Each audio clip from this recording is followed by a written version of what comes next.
Et ce soir, nous recevons Mathias, étudiante à Lyon 2. Bonsoir, merci d'être avec nous sur le plateau. Vous avez manifesté cet après-midi dans les rues de Lyon, 3 semaines après l'immolation, on le rappelle, de cet étudiant lyonnais pour dénoncer la précarité. Vous restez aujourd'hui encore mobilisés plus que jamais. Il y avait du monde cet après-midi. Vous arrivez à emmener les gens autour de vous. Oui, alors on a été les premiers surpris parce qu'effectivement, les manifestations d'habitude ne provoquent pas cet engouement.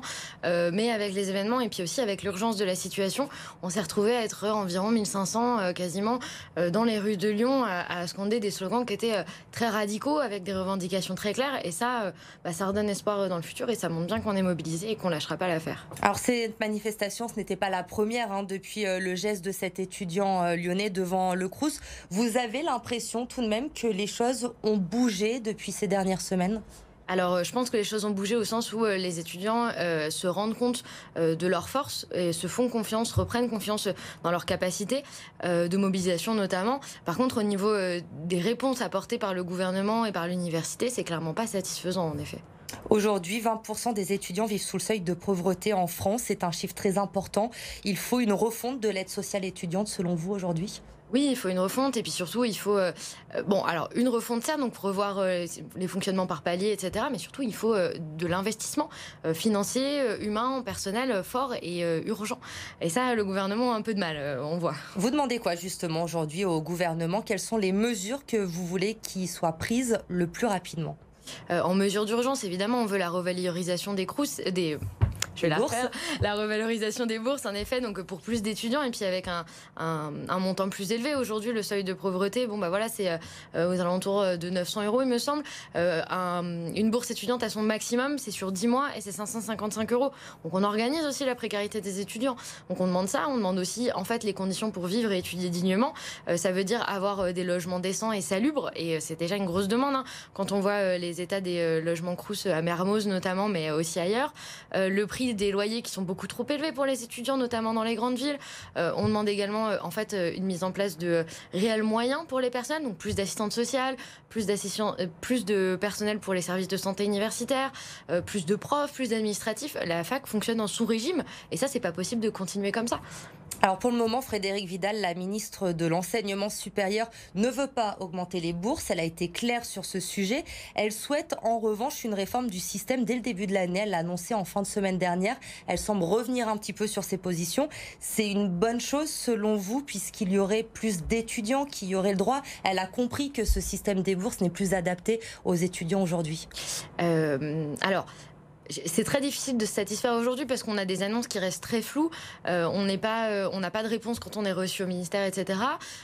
Donc en fait, on se retrouve avec une situation où oui, effectivement, ils annoncent des choses, mais on n'a pas de précision. Donc ils nous annoncent par exemple... Là, elle annonce que ce système de remise en question des bourses, de l'attribution des bourses, serait mis en place dès le début de l'année 2020. Donc elle se rend bien compte quand même qu'il y a une urgence aujourd'hui. Alors, elle se rend compte qu'il y a une urgence, mais je veux dire, si c'est par exemple pour augmenter les bourses ou le nombre de personnes qui le reçoivent très faiblement, ou par exemple avoir le même cachet financier et en fait donner un peu moins de bourses mais à plus de gens, c'est pas satisfaisant. Donc il nous faut plus de détails et puis surtout ça ne suffit pas puisque en plus des bourses on veut de l'investissement dans d'autres secteurs qui sont liés à la jeunesse, le fait qu'il faut encadrer les loyers aussi, ça c'est très important et pas seulement pour les étudiants. Le parc privé est beaucoup trop élevé pour aujourd'hui pouvoir se loger et étudier convenablement. Vous parlez des loyers justement, la ministre de l'Enseignement supérieur a proposé que la trêve hivernale maintenant concerne également les logements étudiants pour qu'il n'y ait pas d'expulsion pendant l'hiver. C'est une bonne mesure pour vous?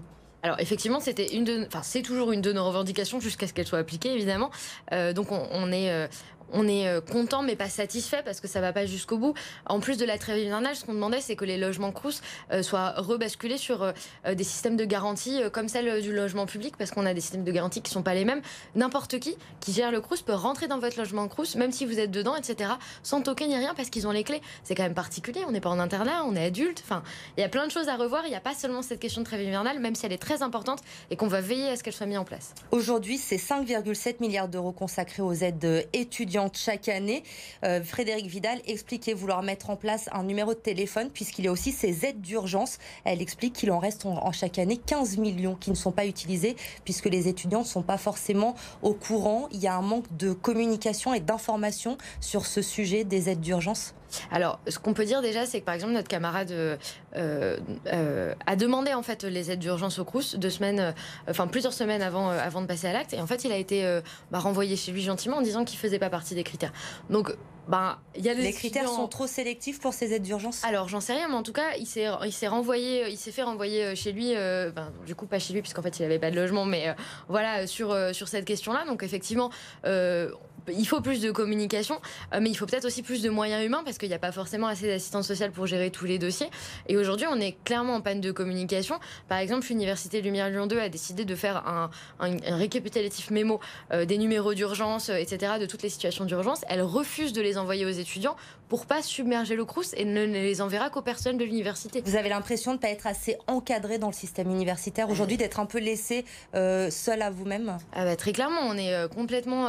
c'est-à-dire qu'on nous demande d'être à la fois des adultes responsables, etc., de se pointer au cours, de faire nos devoirs, et ça, il n'y a pas de souci avec ça. Et en même temps, on nous donne pas les moyens d'étudier et de vivre convenablement. Donc évidemment qu'on est obligé d'être engagé ailleurs, sur un boulot, sur sur l'aide de la famille et tout, qui nous empêche tout simplement de faire notre métier premier, celui d'étudiant.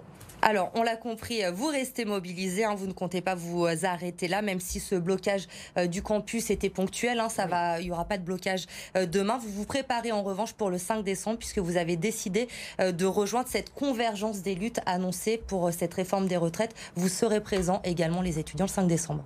Tout à fait, puisque de toute façon, si on travaille en étant précaire toute notre vie, notre retraite, et avec la réforme qui s'annonce, on va être de plus en plus touchés, surtout les femmes, surtout celles qui travaillent à temps précaire, temps partiel, etc.